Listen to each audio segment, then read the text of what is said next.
even as a brand new real estate investor, I decided I needed to get very creative. And that's what real estate investors do, right? You get creative when you're faced with a challenge.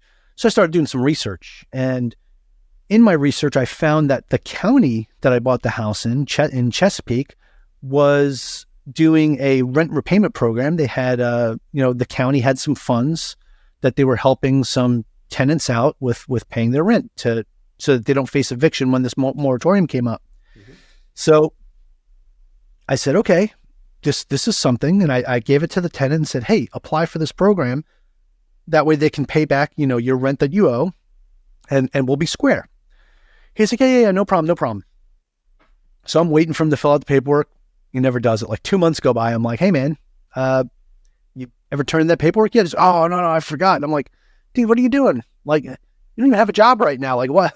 How hard is it to fill out this paperwork and turn it in? So I was getting frustrated. So I said, okay, you know what? Let me fill out the paperwork and then I'll just get him to sign it. So I filled out all the paperwork, put all the info in there, gave it to him and said, hey man, just sign this and turn it into the county. He's like, oh yeah, no problem. It took me 2 weeks to get the guy to sign the stuff. And then he's like, well, where do I bring it? I said, just send it to me. I already got all the point of contacts. So I had him send it to me. He mailed it to me. Now, mind you, he lives right down the road from the place. So he mailed me all the paperwork and then I mailed it from Hawaii back to Chesapeake, Virginia to the place so that they can have the actual wet signatures. And all this time I'm coordinating with them. They know it's coming. So they kind of pre-put everything together. So once they got the paperwork signed, they immediately paid me, which was great. So they back paid the 6 months of rent that this guy owed me, plus all the late payments.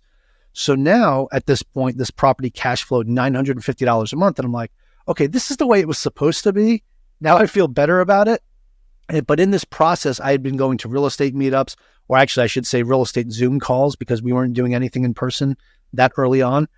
And I started learning more about multifamily. And I said, okay, you know what? I think multifamily is something I want to get into.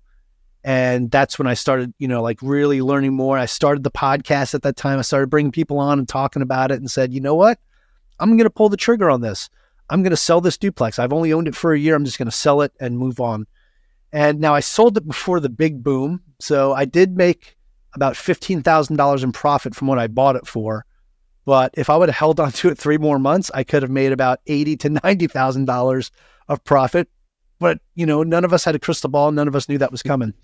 So that kind of sucked. But at the same time, I was able to sell that property, take that profit, along with some other funds that I had, and get into my first syndication, which was fantastic.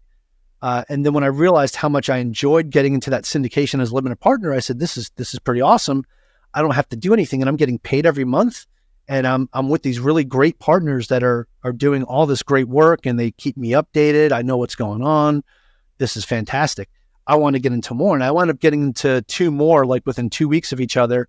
One with a different company with somebody that I had on as a guest on my podcast. Mm-hmm.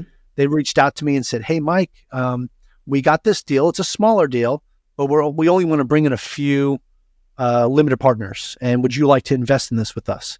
And after I did some research on it and research of the market, I said, yeah, I do. So I wound up getting to that one when I was already in the process of doing another one with the other company that I went with the first time. So now these both closed within 2 weeks of each other. And I just got 2 more syndications. I was like, okay, this is cool.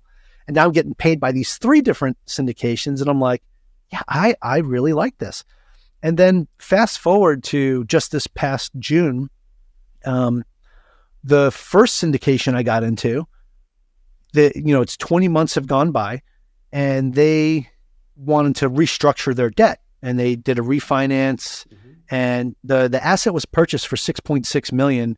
When they refinanced, it got appraised at $13 million.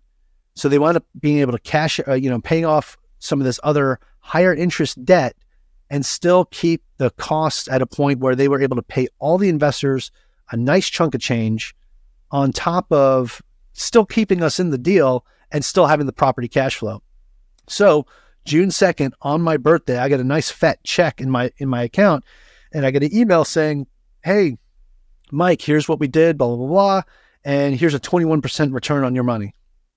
Just like that. I was like, yeah, these multifamily syndications are for me, man. So Yeah, I've been sold on it, and that's kind of the story of how I got into multifamily as well, and why I kind of stepped away from the single family thing. Um, it was a nightmare with the single family, with the duplex that I had, but also at the same time, a great learning experience for me because there was a lot of mistakes that I made